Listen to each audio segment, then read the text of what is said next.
오늘 우리에게 주신 하나님의 말씀은 구약성경 미가서 6장 6절에서 8절의 말씀입니다. 내가 무엇을 가지고 여호와 앞에 나아가며 높으신 하나님께 경배할까? 내가 번제물로 일련된 송아지를 가지고 그 앞에 나아갈까? 여호와께서 천천의 수량이나 만만의 강물 같은 기름을 기뻐하실까? 내 허물을 위하여 내 맏아들을 내 영혼의 죄로 말미암아 내 몸에 열매를 드릴까?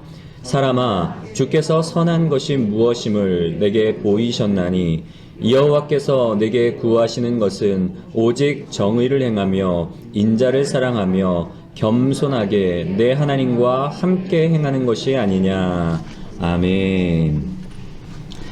네, 오늘은 이 말씀을 가지고 정의에 대한 하나님의 찐 관심이라는 제목으로 좀 말씀을 나누려고 하는데요. 우리의 삶에 있어서 이 균형이 굉장히 중요합니다. 우리가 흔히 내 몸의 균형을 잃어버렸어. 그러면 어떤 의미죠? 뭐 건강을 잃어버렸다는 거죠. 몸의 균형이 깨졌다는 건 뭐 몸이 어디가 뒤틀렸거나 어떤 속으로 좋지 않은 밸런스를 잊어버렸다라는 그런 의미인데요. 우리의 삶에 있어서도 균형이 중요하고, 그리고 경제에 있어서도, 그리고 정치에 있어서도 참 균형이 중요합니다. 삶과 그리고 경제, 그리고 뭐 정치뿐만 아니라 신앙에 있어서도 균형이 굉장히 중요한데요. 20세기에 들어서면서 미국 교회는 이제 양분화 현상이 일어났다고 합니다. 어떻게 그 두 가지의 어떤 흐름, 두 가지의 교회로 이렇게 양분화가 일어났는데, 첫 번째는 개인의 구원에 초점을 맞추는 근본주의 교회가 있고, 두 번째로는 사회정의에 초점을 맞춘 자유주의 교회로 이런 양분화가 일어났다고 합니다. 여러분, 오늘날 한국교회의 모습은 어떨까요? 오늘날 한국교회는 어디에 많은 초점이 맞춰져 있는 것 같으세요? 여러분들이 생각하시기에는 첫 번째인가요? 아니면 두 번째인가요? 네. 제가 생각할 때는 이 첫 번째 교회에 많은 이 초점이 맞춰져 있는 것 같아요. 뭐, 바퍼 공동체, 최일도 목사님의 바퍼 공동체나 아니면 뭐 광염교회, 봉사를 굉장히 우선으로 하는, 열심히 하는 이 광염교회, 그리고 장애인이나 아니면 노숙자분들을 목회하는, 특수 목회 하시는 분들을 제외하고 거의 대다수의 교회가 이 개인의 구원에 초점을 맞춰서 신앙생활을 하는 것 같아요. 제가 뭐 다른 교회가 아니라 제가 설교하는 저의 설교를 분석을 해봐도 이 개인 구원에 초점이 많이 맞춰져 있더라고요. 그런데 신앙은 우리가 어느 한쪽에만, 개인의 구원 혹은 사회정의 어느 한쪽에만 초점을 맞추는 것이 아니라 균형을 잡는 일이 굉장히 중요합니다. 오늘 말씀은 지난주에 이어서 우리가 공의가 사라져가는 시대에 우리가 그리스도인으로서 어떻게 살아갈 것인가에 대해서 말씀을 나눠보려고 하는데요. 오늘 이 말씀은 팀 켈러 목사님이 쓰신 정의란 무엇인가 라는 책을 굉장히 많이 참고했습니다. 이 정의란 무엇인가, 제가 책을 읽어보고 저도 굉장히 많은 도전을 받고, 내가 놓치고 있었던 부분들, 이 사회정의라는 부분들, 그리스도인으로서 우리가 마땅히 개인 구원뿐만 아니라 사회정의도 추구를 해야 되는데 어느 한쪽으로 치우쳐 있었던 저의 모습을 저도 발견하게 됐고요. 이 책이 좋은 이유는 어떤 이론적인 부분만 이야기를 하는 게 아니라 실제적으로 우리의 삶의 현장 속에서 어떻게 이런 어떤 사회정의를 이뤄갈 것인가, 실제적인 지침에 대해서도 기록을 하고 있어요.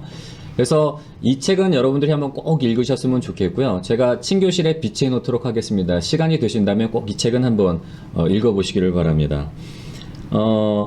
그래서 오늘은 우리가 말씀을 통해서 이제 두 가지를 좀 살펴봤으면 좋겠어요. 첫 번째는 뭔가 하면, 우리가 이제 구약의 하나님을 이야기할 때 정의의 하나님, 공의의 하나님이라고 말씀을 우리가 하잖아요. 여러분, 정의의 하나님, 공의의 하나님 하면 어떤 이미지가 떠오르시나요? 정의의 하나님, 공의의 하나님, 굉장히 그 엄격한 하나님이실 것 같아요. 스트릭한, 정의를, 공의를, 그러니까 뭔가 가까이 하기엔 너무 먼 당신과 같은 그런 하나님으로 느껴지지 않나요? 근데 우리가 오늘은 말씀을 통해서 이 구약의 하나님, 정의의 하나님, 공의의 하나님에 대한 좀 오해, 우리가 잘못된 어떤 생각들을 좀 푸는 시간이 되었으면 좋겠고요. 그리고 두 번째로는 하나님이 원하시는 정의의 삶이란 과연 무엇인가에 대해서 말씀을 좀 살펴보려고 합니다. 오늘 본문인 미가서 6장 8절의 말씀은 하나님이 그분의 백성들 그리고 그분의 자녀들에게 어떤 삶을 기대하시는지 잘 보여주고 있는 말씀입니다. 오늘 본문 말씀을 통해서 우리가 살펴볼 수 있는 하나님께서 우리에게 원하시는 삶은 세 가지가 있는데요. 어떤 삶일까요? 첫 번째로는 첫 번째 뭐죠? 공의를 행하며, 두 번째로는 인자를 사랑하며, 세 번째로는 하나님과 함께 행하는 것이라고 그렇게 성경은 기록을 하고 있습니다. 하나님이 그분의 자녀들에게 요구하는 삶은 다른 것이 아니라 뭐 수량의 기름보다 뭐 천천의 어떤 뭐 제물을 드림보다 하나님이 원하시는 게 뭐라고요? 공의를 행하며 인자를 사랑하며 하나님과 함께 행하는 것을 기뻐하신다라고 그렇게 성경은 기록을 하고 있습니다. 먼저 인자를 사랑하며, 여기서 인자는 뭔가 하면 사람이 아니에요. 인자는 우리가 히브리어로 헤세드라고 이야기를 하는데요. 성경에는 그 하나님의 인자와, 신학적으로 봤을 때 하나님의 인자와 하나님의 자비와 하나님의 은혜는 구별이 돼요. 신학적인 내용이긴 한데 하나님의 자비는 뭔가 하면 우리 함께 읽어보겠습니다. 시작. 불행과 환난 중에 있는 사람들을 향한 하나님의 선하심. 예, 하나님의 자비는 뭔가 하면 불행과 환난 중에 있는 사람들을 향한 하나님의 선하심이 하나님의 자비예요. 그렇다면 하나님의 은혜란 뭔가 하면 우리 함께 읽겠습니다. 시작. 합당한 자들을 향한 하나님의 선하심. 예. 구별이 돼요. 하나님의 자비는 불행과 환난 중에 있는 사람들을 향한 하나님의 선하심이라면 하나님의 은혜는 심판을 받기에 합당한 자들을 향한 하나님의 선하심이래요. 인자를 사랑하라는 건 뭔가 하면 하나님의 성품인 이 헤세드, 자비를 따라서 우리도 그러한 삶을 살라는 거예요. 불행과 환난 중에 있는 사람들을 향한 그런 어떤 긍휼의 마음을 가지고 살아가라는 건데요. 이 긍휼과 자비와 공의는 굉장히 중요한 상관관계가 있어요. 여러분, 자비가 없는 공의, 자비가 없는 정의는 어떻게 될까요? 긍휼이 없는, 자비가 없는 정의는 정죄로 끝나기 쉬워요. 제가 예전에 PG 했을 때 DTS, 예수전, 우리나라로 말하면 이제 예수전도단이라는 선교단체에서 이제 주관하는 DTS를 받았는데요. 제가 참가했던 DTS는 인터내셔널 DTS였습니다. 마린 리치라고, 멀시십 선교를 하는 그 캠프에서 운영하는 DTS였어요.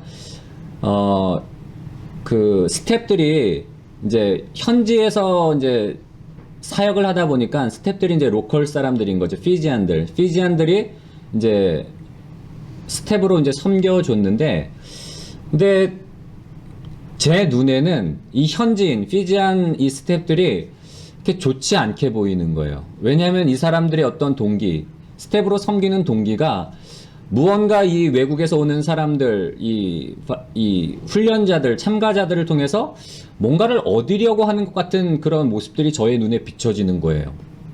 그래서 제가 그 사람들을 바라볼 때, 참, 저 사람들 왜 저럴까? 왜 저렇게 좀 안 좋은 표현을 하면 왜 저렇게 구질구질할까?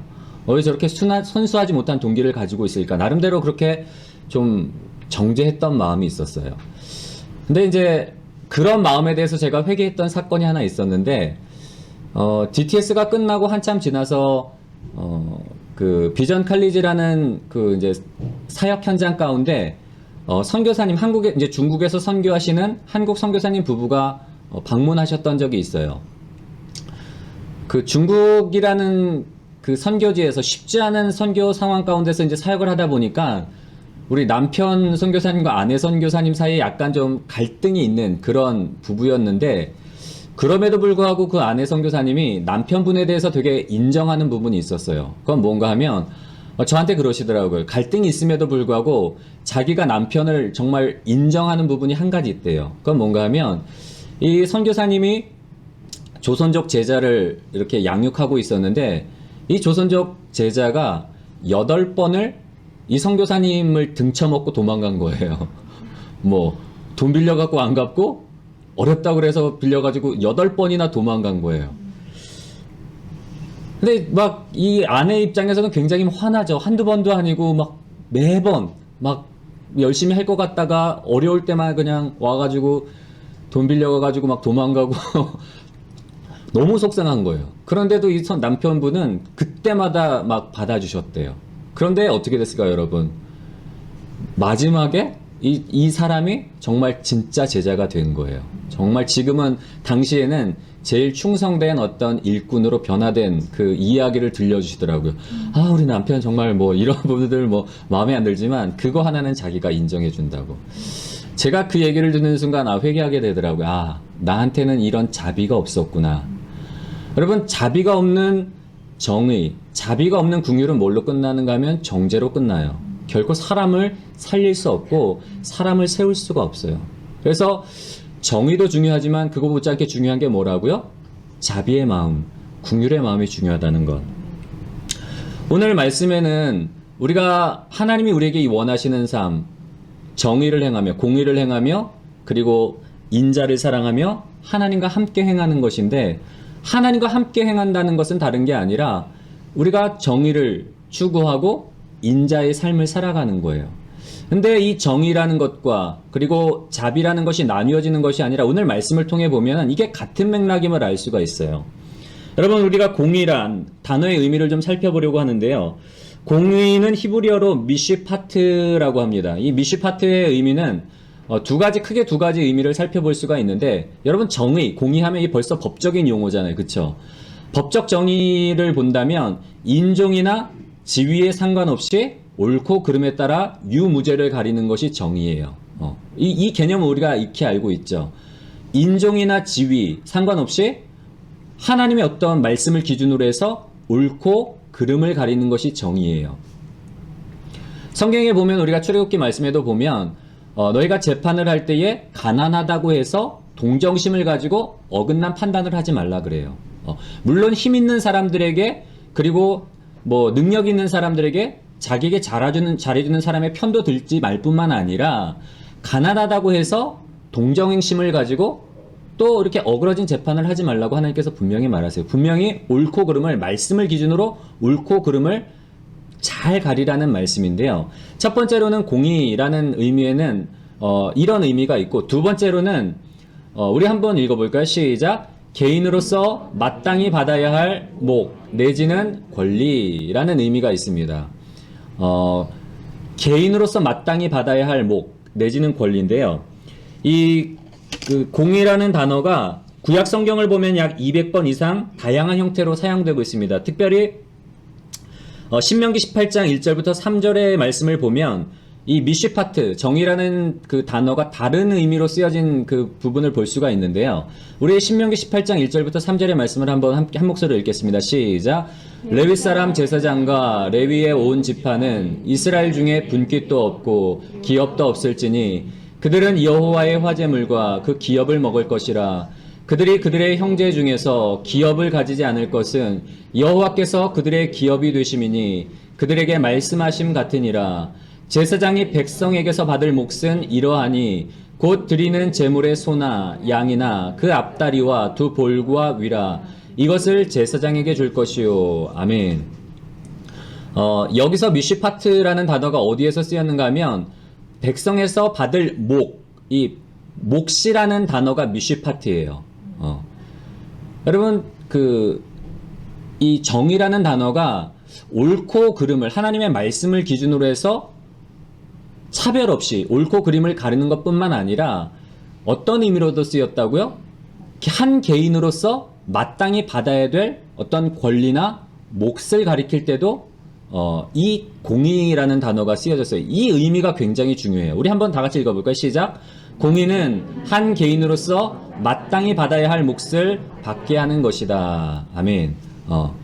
심판이 되었던 아니면 하나님의 보호하심이 되었던 하나님의 보살핌이 되었던 간에 한 개인으로서 우리가 하나님께로부터 받아야 될 정당한 몫을 받아 누리게 하는 것이 정의라는 거예요. 이 공의와 이제 사회적 약자들과의 관계를 좀 살펴보려고 하는데요. 구약 성경에 보면 이 공의라는 단어가 사용되어질 때마다 관용구처럼 함께 붙어 나오는 네 가지 부류의 사람들이 있어요. 공의라는 단어와 연결되어 나오는 네 부류의 사람들을 좀 살펴보려면 우리 신명기 27장 8절과 19절의 말씀으로 한번 읽어보도록 하겠습니다. 우리 같이 읽겠습니다. 시작. 맹인에게 길을 잃게 하는 자는 저주를 받을 것이라 할 것이요 모든 백성은 아멘 할지니라. 객이나 고아나 과부의 송사를 억울하게 하는 자는 저주를 받을 것이라 할 것이요 모든 백성은 아멘 할지니라. 아멘. 예, 이 말씀은 어떤 말씀인가 하면 이제 아이성 전투 후에 여호수아가 에발산에 제단을 쌓고 번제와 화목제를 드려요. 그리고 이스라엘 사람들을 이제 두 그룹으로 나누는데요. 한 무리는 그리심산에 가게 하고 한 무리는 에발산에 서게 해요. 그리고는 이제 여호와의 율법을 낭독을 합니다. 언약의 축복의 말씀과 저주의 말씀을 이스라엘 백성들 앞에 선포해요. 하나님의 언약 백성으로 이 말씀을 지켜 행하라는 거죠. 오늘 신명기 지금 읽었던 이 27장 18절 19절의 말씀은 에발산에서 선포되어진 저주의 말씀 중에 한 가지인데요.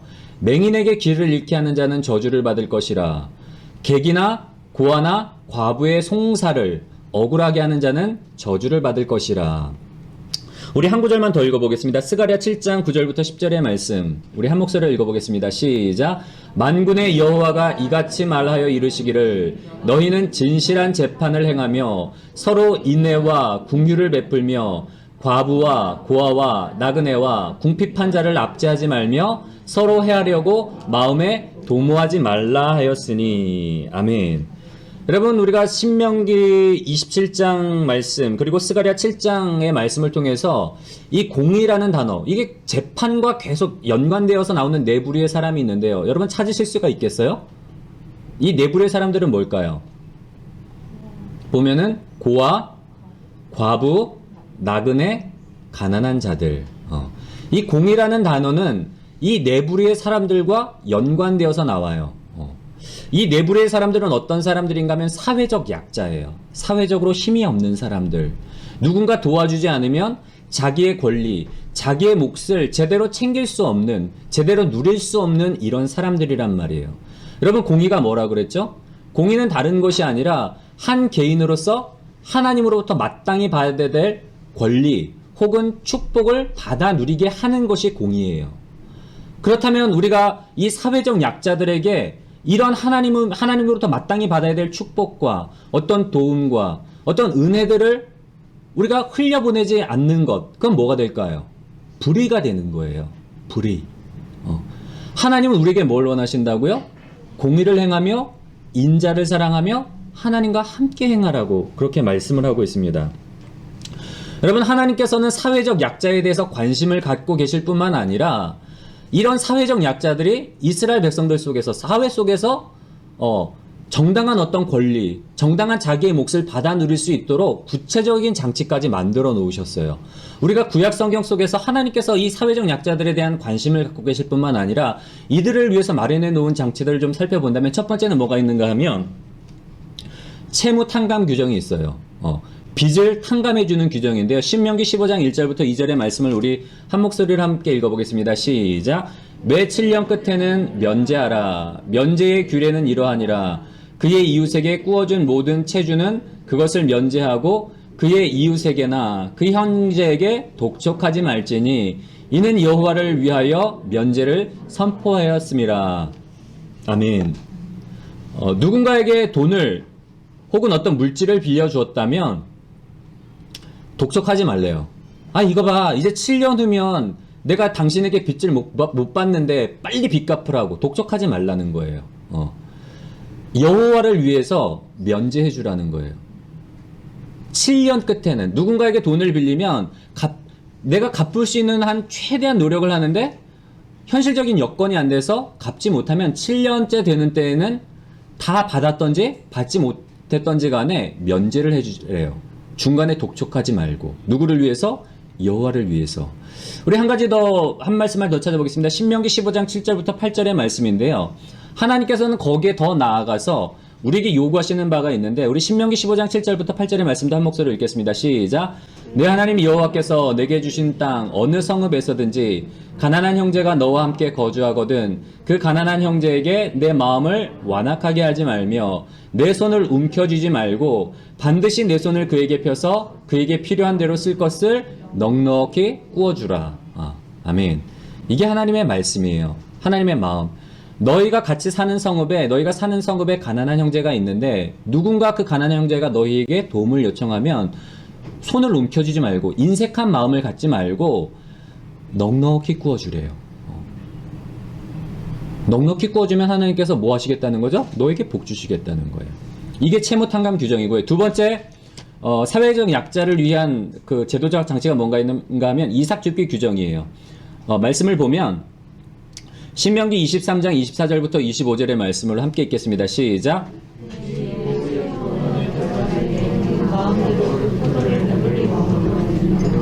그러나 그릇에 담지는 말 것이요 내 이웃의 곡식밭에 들어갈 때에는 내가 손으로 그 이삭을 따도 되느니라. 그러나 내 이웃의 곡식밭에 낫을 대지는 말지니라. 아멘. 이거 포도원 주인이나 밭의 주인들 별로 들었을 때는 기분 좋지 않은 말씀일 것 같아요. 제가 생각하면은 오늘날의 우리의 입장으로 놓고 보면. 왜냐하면 누군가가 내 밭에 들어와서 마음대로 포도를 따먹으면 여러분 기분이 좋겠어요, 나쁘겠어요? 좋을 사람 없단 말이에요. 그런데 하나님께서는 이스라엘 백성들에게 너희 동족이지 않니? 그리고 사회적 약자들을 위해서 자기의 정당한 권리, 하나님의 축복과 하나님의 어떤 은혜를 제대로 받아 누릴 수 없는 이런 사람들에게 흘려보내라는 거예요. 포도원에 들어가서 마음대로 따먹으래요. 그런데 조건이 있어요.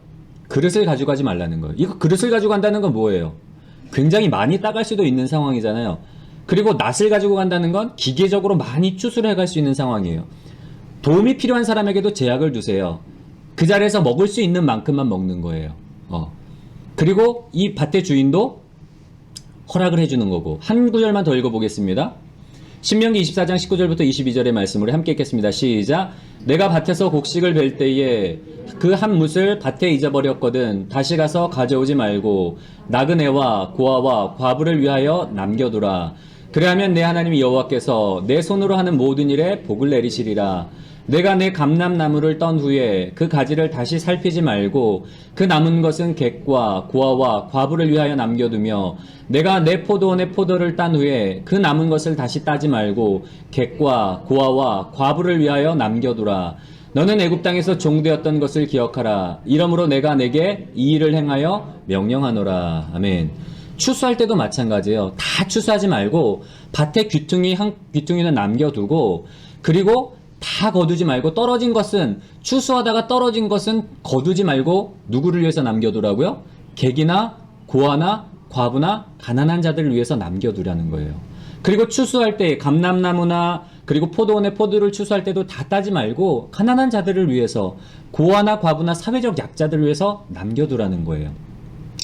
이게 하나님께서 이스라엘 백성들에게 중에서 사회적 약자를 위해서 예비해 주신 두 번째 규정이고요. 세 번째 규정은 11조 규정이 또 있어요. 신명기 14장 28절부터 29절의 말씀을 함께 읽겠습니다. 시작. 매 3년 끝에 그의 소산의 10분의 1을 다 내어 내 성읍에 저축하여 너희 중에 분깃이나 기업이 없는 레위인과 내 성 중에 거류하는 객과 및 고아와 과부들이 와서 먹고 배부르게 하라. 그리하면 내 하나님 여호와께서 내 손으로 하는 범사에 내게 복을 주시리라. 아멘. 11조를 드리는데 소산의 11조를 드리는데 보통은 이 소산의 11조를 레위나 제사장들 하나님을 섬기는 자들 왜냐하면 그들은 분깃이 없거든요. 가나안 땅에 들어가서도 토지를 기업을 받지를 못해요. 왜냐하면 하나님이 그들의 기업이 되어주시기 때문에. 그래서 소산의 11조를 가지고 레위나 제사장을 섬기는데 그런데 매 3년마다 3년째 되는 해에 소산의 11조는 거두어서 저장하래요. 그리고는 누구를 위해서 쓰라고요? 레위인뿐만 아니라 성중에 거류하는 나그네와 고아와 과부들 그리고 궁핍한 자들을 위해서 나눠주라는 거예요. 이게 11조 규정이에요. 여기서 끝이 아니에요, 여러분. 하나가 더 남았어요. 굉장히 많죠. 마지막 규정은 뭔가 하면 희년 규정인데 레위기 25장 8절부터 55절의 말씀 이건 길어서 안 찾아볼게요. 그리고 너무나 중요한 개념이기 때문에 이 개념은 나중에 제가 설교로 따로 한번 말씀을 드리겠습니다. 희년 규정은 뭔가 하면 50년, 안식일이 7년마다 이제 안식년, 땅도 쉬게 하는 안식년인데 77에 49, 안식년이 7번 지나서 50년째가 되는 해, 다음에 50년째가 되는 해는 사람이건 땅이건 원래의 소유로 돌려보내는 거예요. 그게 희년의 개념이에요. 종되었던 사람도 가족품으로 돌이키고 돌려보내고 누군가에게 어떤 채무로 잡았던 땅도 원래 주인에게로 돌려주는 게 희년의 개념이에요. 여러분 이 희년의 개념이 놀라운 건 뭔가 하면 하나님께서 다시금 기회를 주세요. 우리가 살아가다 보면 사람들이 다 경제적인 능력이, 경제적인 수완이 좋은 게 아니잖아요. 그래서 어쩔 수 없이 누군가는 가난하게 살고, 나이가 가지고 있는 것들을 맡겨서 저당 잡히고 빚을 질 수밖에 없어요. 그런데 50년이 되는 해에 이 신년의 규정은 뭔가 하면 다시금 시작할 수 있는 기회를 주는 거예요. 완전히 바닥을 쳤던 사람에게 다시금 시작할 수 있는 기회를 주는 게 바로 신년의 규정이라고 할 수 있는데요.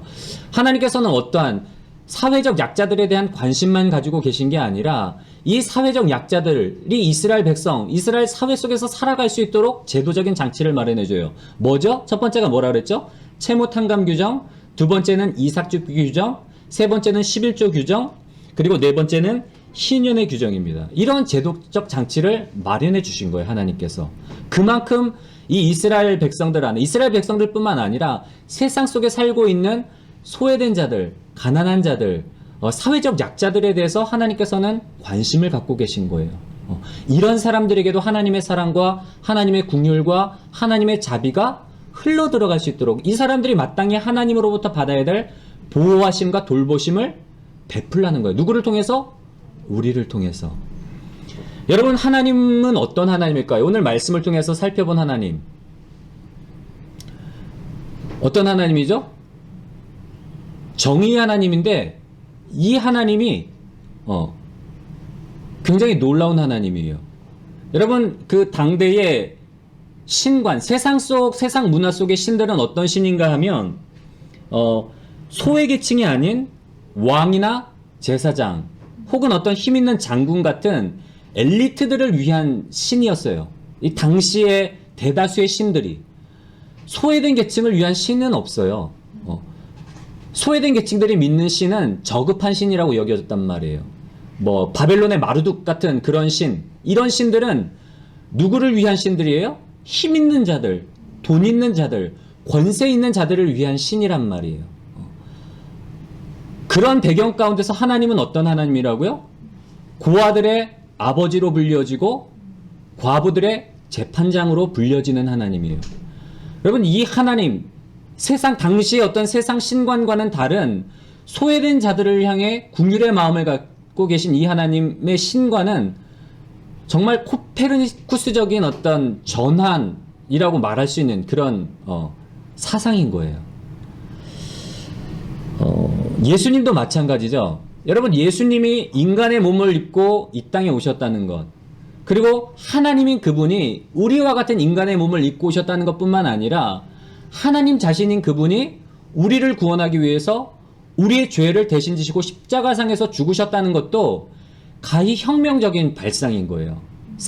당시의 사람들이 생각할 수 없는, 어떻게 하나님이 인간이 되시고 어떻게 하나님이 죄 많은 인간 대신에 죽을 수가 있어. 사람이 생각할 수 없는 그런 말씀이란 말이에요. 하나님 자신이 어떻게 하나님 자신에 대해서 말씀하고 있는가 하면 우리 성경 한 말씀을 좀 찾아보도록 하겠습니다. 신명기 10장 17절부터 19절의 말씀인데 우리 한 목소리 읽겠습니다. 시작. 너희 하나님 여호와는 신 가운데 신이시며 주 가운데 주시오 크고 능하시며 두려우신 하나님이시라. 사람을 외모로 보지 아니하시며 뇌물을 받지 아니하시고 고아와 과부를 위하여 정의를 행하시며 나그네를 사랑하여 그에게 떡과 옷을 주시나니 너희는 나그네를 사랑하라. 전에 너희도 애굽 땅에서 나그네 되었음이니라. 아멘. 하나님 스스로 내가 어떤 하나님인지를 밝히시는 말씀이 신명기 10장 17절부터 19절 말씀인데요. 하나님은 어떤 하나님인가 하면 신 가운데 신이시며 주 가운데 주시오 크고 능하시며 두려우신 하나님이래요.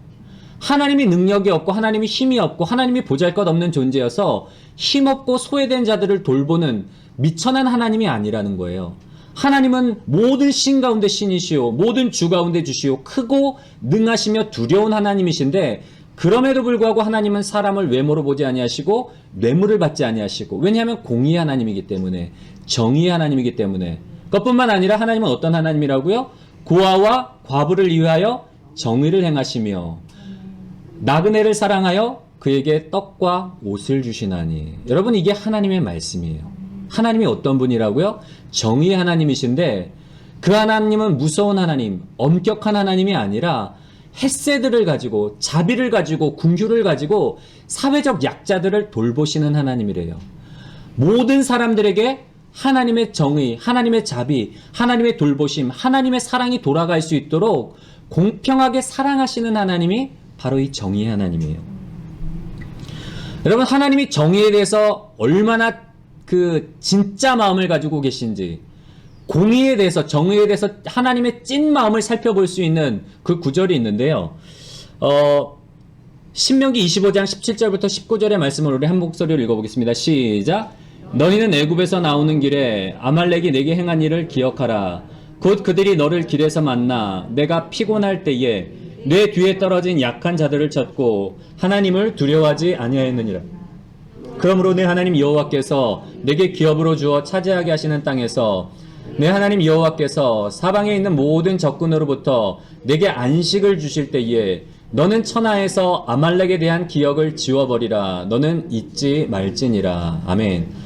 하나님이 정의에 대해서 사회적 약자들, 이런 사람들에게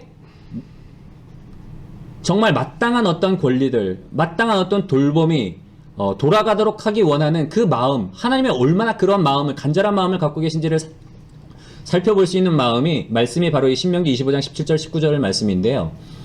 이 말씀은 뭔가 하면 아말렉 족속들이, 이스라엘 백성들이 이제 광야에서 이제 진행을 할 때에 일부의 사람들이 뒤에 쳐져요. 긴 여정 속에서, 그 광야의 여정이 쉽지 않잖아요.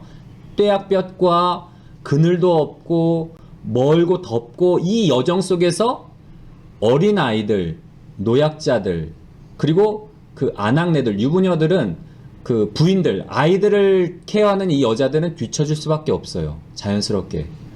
그런데 이 아말렉 족속들이 뒤에 처져 있는 이 약자들을 공격한 거예요. 약자들을 쳤다는 거예요. 그래서 하나님께서 뭐라고 말씀하시는가 하면, 너희가 가나안 땅에 정착할 때에 이 아말렉 족속들이 한 일을 잊지 말라는 거예요. 그래서 그들을 진멸하라는 거예요. 왜 진멸하라는가 하면, 다른 것이 아니라 이들이 광야 여정 속에서 이 약한 자들을 쳤기 때문에, 하나님을 두려워하지 않고 이 약자들을 쳤기 때문에 하나님께서 그들에 대한 기억을 아예 지워버리라는 거예요. 아예 진멸하라는 거예요. 여러분, 오늘날의 표현으로 말한다면 이런 표현이 될 수도 있을 것 같아요. 아니, 이런 세상의 양아치보다도 못한 이런 아말렉 족속 같으니라고, 세상의 양아치들도 안 하는 이런 짓을 해? 힘없는 이런 어떤 어린이들, 힘없는 노인들, 힘없는 이 아낙네들을 이 군사들이 와서 쳐? 하나님을 두려워하지 않은 이 양아치와도 못한 이런 족속들, 막 그러면서 하나님의 이 분노가 느껴지지 않나요? 사회적 약자들, 어린이, 노인, 부녀자들을 공격한 이 아말렉에 대한 하나님의 진노예요. 그만큼 하나님께서 굉장히 노하신 거예요. 여러분, 반대로 표현하면 하나님께서 우리에게 원하시는 바가 뭔지를 알 수가 있어요. 우리가 개인적으로 하나님과 구원받고 개인적인 어떤 은혜의 자리 가운데서 성령의 은혜 아래서 성령님 너무 좋아요. 하나님 이제 더 충만하게 해주세요. 물론 필요해요. 그런데 거기에서 끝나지 말라는 거예요. 하나님의 마음은 뭐라고요? 눈을 들어 주위를 보라는 거예요. 가서 내 이웃을 내 몸과 같이 사랑하라는 거예요. 하나님의 은혜가 필요한 곳, 하나님의 도움이 필요한 곳, 하나님의 사랑이 필요한 곳에 가서 섬기라는 거예요.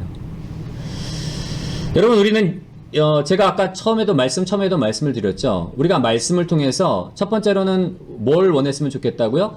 구약의 하나님, 우리가 알고 있는 정의의 하나님, 공의의 하나님이 그냥 엄격하신 하나님이 아니라는 사실을 좀 발견했으면 좋겠어요. 정의의 하나님은 딱딱한 하나님, 무서운 하나님, 막 엄격한 하나님이 아니라 사회적 약자들에 대한 헤세드, 자비와 궁유를 가지고 사랑하는 하나님이에요. 그래서 우리가 오해가 있는데, 구약의 하나님과 신약의 예수님 사이에 때는 어떤 사람들은 서로 다른 어떤 모습이라고 생각하는 사람들이 있어요. 그런데 그렇지 않다는 거예요. 구약의 하나님의 모습을 신약의 예수님에게서도 우리는 발견할 수가 있습니다.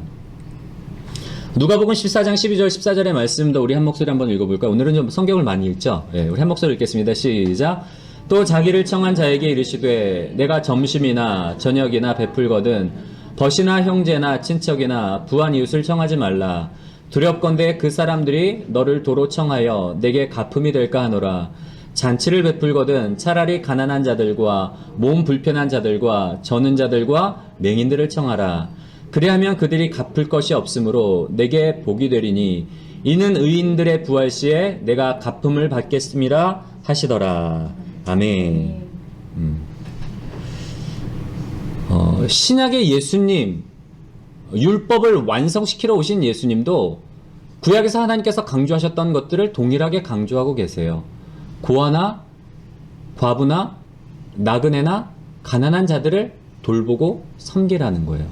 여러분 신약 성경을 한번 자세히 한번 읽어보세요. 제가 몸이 아파서 정말 죽을 뻔한 그 지경에 이르렀을 때에 말씀 붙잡느라고 내가 정말 이 말씀이 아니면 내가 살 가망성이 없겠다 싶어서 말씀 붙잡고 이제 신약 성경을 찬찬히 다시 읽었는데 저는 사실은 치료하시는 예수님, 그 예수님을 붙잡으려고 신약을 읽었는데 근데 제가 그때 발견한 사실은 뭔가 하면 이 말씀을 발견한 거예요. 의외로 신약 성경에 하나님께서 고아나 과부나 나그네나 가난한 자들을 돌보라는 말씀을 굉장히 많이 하세요. 복음서를 보면 예수님께서 그 사회적 약자들에 대한 그 마음, 그 말씀들이 의외로 많다는 걸 제가 그때 발견했어요. 여러분 이제 말씀을 마무리하려고 합니다. 하나님 나라의 공의는, 하나님 나라의 정의는 말씀을 기준으로 옳고 그름을 가리는 것뿐만 아니라 우리가 하나님의 피조물로서 각 사람이 정말 하나님께 받아 누려야 될 어떤 은혜와 보살핌과 돌봄을 받을 수 있도록 만드는 것이 바로 하나님의 정의를 이루어드리는 삶이에요. 오늘날 이 말씀이 우리에게 더 필요한 이유는 뭘까요? 지난 시간에 제가 마이클 샌델 교수님의 공정하다는 착각이라는 책을 말씀을 소개를 드리면서 그 책에서 다루고 있는 내용들이 이런 시대상이에요. 우리가 공정한 시대가 아니에요. 어떤 빈부의 격차가 더욱더 벌어지고 그리고 어떤 기회가 모든 사람들에게 공정하게 주어지는 게 아니라 이미 어떤 부를, 이미 어떤 지위를 가지고 있는 사람들에게 계속해서 전해지는 그런 시대 속에 살고 있어요, 우리는. 한쪽에서는 더 계속해서 그 부를 이어나가게 되고 다른 한쪽에서는 열심히 노력했음에도 불구하고 쫓아가지 못하는 자신의 모습으로 인해서 스스로 비관하고 낙심하고 절망할 수밖에 없는 그런 상황, 그런 시대를 살아가고 있다고요. 여러분 기생충이라는 영화, 그리고 요즘에 막 거의 그 핫 이슈인 이 오징어 게임이라는 이 드라마가, 한국 영화와 한국 드라마가 세계의 사람들에게 이렇게 어필할 수 있는 이유가 뭘까요? 다른 것이 아니라 기생충이라는 영화도, 그리고 이 오징어 게임이라는 영화, 이 드라마도 불편한 현실을 공론화시켰기 때문에, 빈부격차가 이런 격심해지는 이런 어떤 사회상을 공론화시켰기 때문에 서로 언어가 다르고 문화가 다르고 종교가 다른 세계인들이 그 드라마나 영화를 보며 공감을 하는 거예요. 이런 시대를 우리가 살아가고 있는데, 그런데 오늘날 이런 시대의 모습은 하나님이 원하시는 모습이 아니에요. 하나님이 원하시는 모습은 어떤 모습이라고요? 정의가, 공의가 하수같이 물같이 흐르는 그런 시대를 원하세요. 하나님의 은혜, 하나님의 사랑, 하나님의 돌보심이 모든 사람들에게, 사회적으로 소외되고 사회적으로 약자, 고아나 과부나 가난한 자들이나 이방인들, 나그네들에게도 이런 하나님의 사랑이 흘러들어가는, 모든 사람들이 동일한 어떤 은혜를 받아 누릴 수 있는 이런 시대를 하나님이 원하신다는 것. 그 역할을 누구에게 요구하신다고요? 오늘 우리에게 요구를 하시는 거예요. 저는 오늘 세례를 받는 우리 두 분, 이제 믿음으로 내가 예수님을 나의 구주로 내가 고백하고 예수님을 따라 살겠습니다 라고 고백하는 우리 이제 파릇파릇한 믿음의 새싹 두 분과 더불어서 우리 청년들도 많이 있고요. 그리고 우리 고등학생인 우리 세연이가 있는데, 저는 우리 젊은 세대들이 좀 가치관을 좀 바꿨으면 좋겠어요. 이런 가치관을 가지고 살아갔으면 좋겠어요. 물론 우리 기존의 성도님들도 마찬가지고요. 제가 뭐 자주 드리는 말씀 중에 오스트리아를 한번 방문했던 적이 있어요. 선교사님 오스트리아에서 선교하고 계시는 그 선교사님이 선교사님이 아니라 아는 목사님이 오스트리아에서 목회를 하고 계셔서 방문했던 적이 있는데, 그분 차를 타고 가면서 뭐 거리에 학생들이 막 이렇게 데모를 하더라고요. 피켓 들고 막 이렇게 시위를 하더라고요. 그래서 저는 그게 뭔지를 몰랐죠. 근데 이제 목사님이 물어보시는 거예요. 지금 저 사람들이 무슨 데모 하는지를 아냐고. 그래서 잘 모르겠다고. 그러니까 교육대학 학생들이래요. 교육대학 학생들인데 이제 정부에서 등록금을 인상을 하니까 등록금 인상에 대한 시위를 하는 거예요. 그리고는 피켓에 뭐라고 써 있는 줄 아냐고 물어보시더라고요. 아니 모르겠다고. 그러니까 설명을 해주시더라고요. 피켓에 뭐라고 써 있는가 하면 우리가 나를 위해 공부하냐? 남을 위해 공부하지? 그렇게 써 있대요. 우리가 교육대학 학생들이잖아요. 그러니까 졸업 후에 이제 학생들을 가르치는 교사가 되는 그런 코스를 밟고 있는 사람들이란 말이에요. 그 사람들이 정부가 이제 등록금 인상을 한 거에 대한 어떤 시위로 내건 표어가 그거예요. 우리가 나를 위해 공부하냐? 남을 위해 공부하지? 남을 위해 공부하는데 왜 우리가 더 많은 등록금을 내야 되냐? 오히려 혜택을 받을지언정 받아도 부족한데 왜 우리가 비싼 등록금을 더 내야 되냐? 그렇게 이제 시위를 하는 거예요. 근데 제가 그 이야기를 들으면서 충격을 받았어요. 왜냐하면 저희는 어릴 때부터 자랄 때 뭐라고 듣고 자랐죠? 야, 공부해. 공부해서 남 주니? 다 그렇게 자랐잖아요. 야, 공부해서 남 줘? 다 너 잘 되라고 하는 거야. 그런 어떤 가치관, 그런 가치관 속에서 살아왔는데요. 이제는 우리의 좀 가치관을 바꿨으면 좋겠습니다. 우리의 가치관은 뭐라고요? 나를 위해 사는 것이 아니라 남을 위해 사는 인생들. 정말 하나님의 마음이 있는 그곳.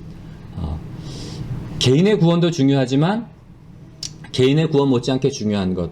온 세상과 열방 가운데 하나님의 사랑이, 하나님의 자비가, 하나님의 돌보심이 균등하게 돌아갈 수 있도록 어느 한 곳에도 그늘지고 어느 한 곳에도 어둠이 있고 어느 한 곳에도 하나님의 은혜가 미치지 못하는 곳이 없도록, 소외된 곳이 없도록 하나님의 사랑을 가지고 나아갈 수 있는 그런 삶을 살아가는 정말 하늘에 썩어지는 미랄이 되어서 이 땅 가운데 많은 열매들을 맺고 이 땅 가운데 하나님의 나라를 만들어 가시는 그런 삶을 살아가시는 여러분들이 되시기를 주님의 이름으로 간절히 소원합니다.